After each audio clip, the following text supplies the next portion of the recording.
So I accidentally stopped the video. This is part 2. And I was talking about Killer Mike album, which is not that great, but does have a track called Anywhere that I was pretty impressed with. But other than that, shit's not all that. I'm not a big fan of Run the Jewels. I don't really care for their sound.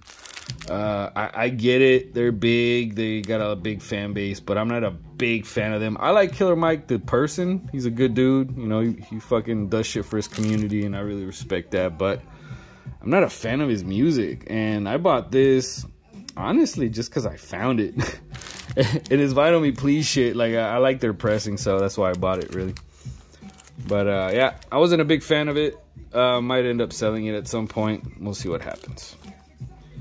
Salt and Pepper, Black Magic. This one is... It's actually kind of cool. Kind of took me by surprise. I don't remember hearing this album as a kid, but I enjoyed it. It's a cool album. It's got some of their classic shit like that. It's your day. Do what you want to do. It's alright. Let's see, Czarface. This is from Rec Store Day. Czar Noir. This is their newest shit, which I'm still kind of baffled with the ways that they make their shit. It's like they'll put out shit with a comic book and a record and instrumentals on the record, and that's it. No rapping, nothing. Like there's like little bits of fucking samples from old school TV shows and shit, but I mean, like, yo, I put some fucking lyrics on this shit, man. What the fuck? The comic book's alright, like, it's nothing special. Like, I'd rather read some X-Men or something, you know? So, like, I don't know, that one kind of pissed me off just because of that. Because I got another one from them, and it's the same shit. Alright, now this right here. This one I gotta, like, really talk about a little bit more. Rosco, Time Waits for No Man. So... I'll say I'm a fan of the Cali Agents, which is Rosco and Planet Asia. Really dig their shit. They had that album, Cali... Fuck, I don't remember the name of the album. But it's their first one. I ended up buying it when I was still out in Georgia. Kind of on a whim, like just kind of a blind purchase. And I ended up loving it. So, I didn't realize that this was the other guy in the group with Planet Asia. And I really only bought it because of Planet Asia, because I like him, and I ended up loving this album. This is fucking great. This right here, I'm a fan of Rosco now because of this album. So with that, let me see. Let's see. With that came the single. Yeah, buddy. And let's see. See, there's some more. These fucking records, they're so close together. They keep fucking sliding on top of each other. Rosco the Truth, or the Birth. This is like a EP, and like half of it is instrumentals, the other half is the EP. And this one, another Rosco. So yeah, I saw them all at the same store, so I just grabbed them all. It's like, fuck it, cheap as hell, fucking nobody wants them, so why not? Let's see, Zapp and Roger. So Zapp and Roger is a group from 80s funk shit, you know, like shit that was influenced hip-hop a lot, especially West Coast hip-hop. Like, you know, more Bounce to the Ounce, and which was sampled heavily. Be Alright was sampled by Tupac on Keep Your Head Up. Heard it through the grapevine. Fucking, man, this thing is just packed with classic shit. You know, this is one of those albums that when you pick it up and you start listening to it, you're like, man, that shit sounds familiar. I've heard that somewhere. You know? Like Biggie sampled them. So, yeah, this is great shit. This is something that I've been wanting for years on fucking vinyl. And the OG pressing of this costs like $300-400. It's like, it's not even worth buying. Especially because I can always just download this shit. I mean, you could really say that about anything, but because I'm not like an avid fan of Zapp and Rogers, but this is definitely worth having, and super glad that this got a repress. Yeah, the vinyl is actually in like funky ass colors and shit. Just cool. I don't mind the funky colors. Let's see, MF Grimm, who's I I don't really know the whole story between him and MF Doom, but they ended up breaking up back way back in the days. And this album here is it's a lot, like a big ode to MF Doom. There's a lot of shit in here that just kind of like pays respect to MF Doom. Really gotta check this one out. It's a good album. I'll give it a good album. It's not great. It's not super awesome. It's just good.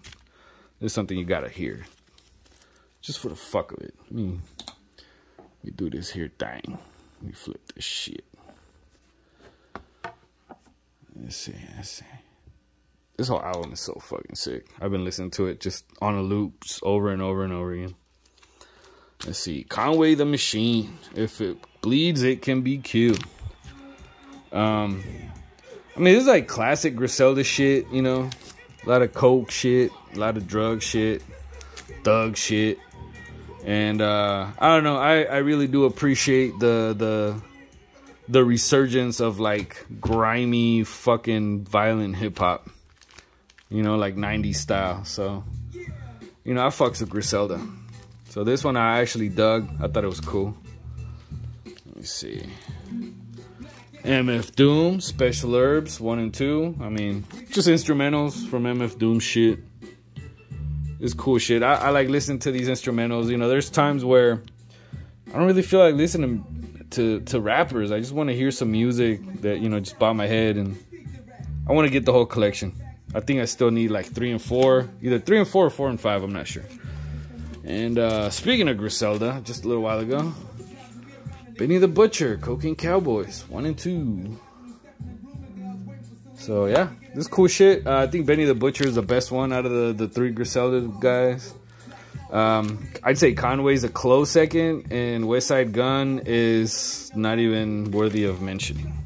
His voice is annoying. Plus that boo boo boo boo boo boo boo boo boo boo boo boo boo boo. Like, bro, calm down with that bullshit, bro.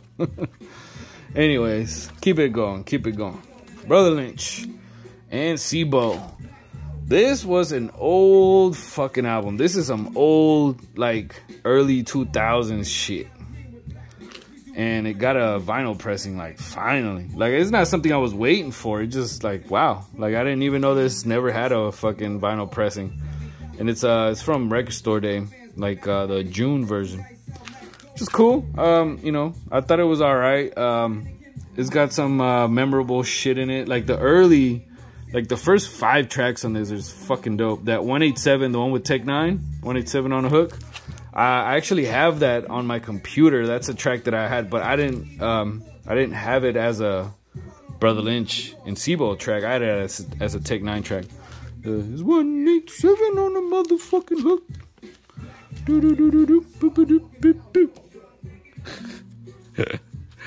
Yep, keeping it going. Flip Mode Squad. If you remember Flip Mode Squad, you know that it's well, it says Record Store Day for some reason, but this is not a Record Store Day praise. This is an OG.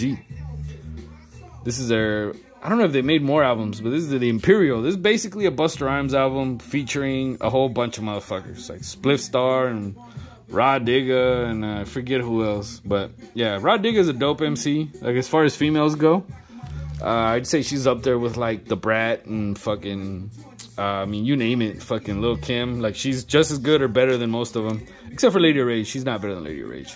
Lady Rage is a shit. But yeah, Rod Digga's dope.